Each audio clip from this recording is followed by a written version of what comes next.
Hi everyone, आज मैं आपको प्रोबेबिलिटी का बहुत ही इंपॉर्टेंट क्वेश्चन करवाऊंगी क्योंकि अक्सर आपने देखा होगा एग्जाम्स में जब भी प्रोबेबिलिटी के क्वेश्चंस पूछे जाते हैं तो उनमें डाइस और कार्ड्स के क्वेश्चंस मोस्टली पूछे जाते हैं।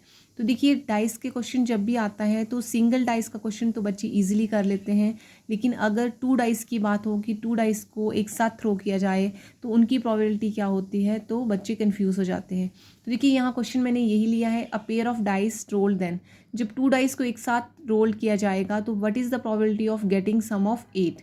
तो यहाँ पे मैंने लिया है क्वेश्चन सम ऑफ 8 का। एग्जामिनर आपसे बहुत सारे तरीक़ों से क्वेश्चन पूछ सकता है, सम ऑफ 5 पूछ सकता है, सम ऑफ 3 पूछ सकता है, या कई बार गेटिंग ऑफ डबलेट की प्रोबेबिलिटी पूछ ली जाती है। तो आपको ये आना चाहिए। देखिए, इस क्वेश्चन को सॉल्व करने का मैंने बहुत इजी तरीका बताया है। यहाँ पे आपको क्या करना है, एक डाइस की प्रोबेबिलिटी इस तरफ लिखनी है और दूसरे की ऐसे लिख लेनी है, क्योंकि आपको पता है कि जब भी सिंगल डाइस थ्रो किया जाता है तो उसमें 6 ही पॉसिबिलिटी होती है।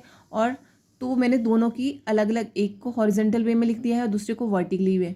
अब देखिए, जब भी आप टू डाइस को थ्रो करेंगे तो आपके पास पॉसिबिलिटी क्या आएगी, या तो दोनों में 1 होगा, या दोनों में, एक में 2 होगा दूसरे में 1 होगा, एक में 3 होगा तो दूसरे में 1 होगा, एक में 4 होगा तो दूसरे में 1 होगा। इस तरह अगर आप लिखेंगे तो आपको ईजी हो जाएगा समझना। अब देखिए, अगर मैं वर्टिकली की बात करूँ तो एक में 1 होगा दूसरे में 1, एक में 1 होगा तो दूसरे में 2 हो सकता है, एक में 1 होगा तो दूसरे में 3 हो सकता है। इस तरह से मैंने ये सारा लिख दिया है, आपको इजी होगा समझना इस तरह से। अब देखिए, कुछ एग्जामिनर आपसे कुछ भी पूछ ले, डबलेट पूछ ले, सम ऑफ 5 पूछ ले, 4 पूछ ले, आप यहाँ इस तरह से लिख लेंगे तो आपको बहुत इजी हो जाएगा क्वेश्चन को सॉल्व करना।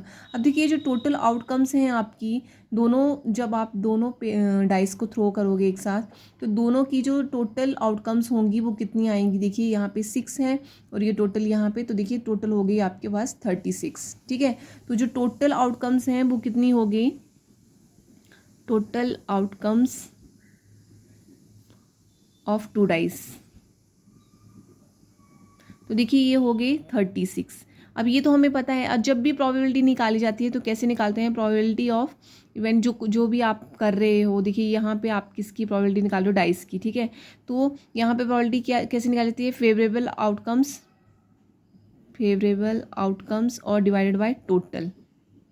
तो यहाँ पे आप निकाल रहे हो सम ऑफ 8 की, तो सम ऑफ 8 कहाँ पे आएगा, देखिए सम, एक तो 4 4 8 होगा, 5 3 होगा, 6 2, देखिए 8 होगा, यहाँ पे 3 5 होगा और यहाँ पे 2 6। आप देख सकते हैं 6 2 8, 5 3 8, 4 4 8, 5 3 8, 6 2 8। अब देखिए ये टोटल कितनी होगी, 1 2 3 4 5। तो यहाँ पे आपका आंसर आ गया 5 डिवाइडेड बाई 36। तो इस तरह से आप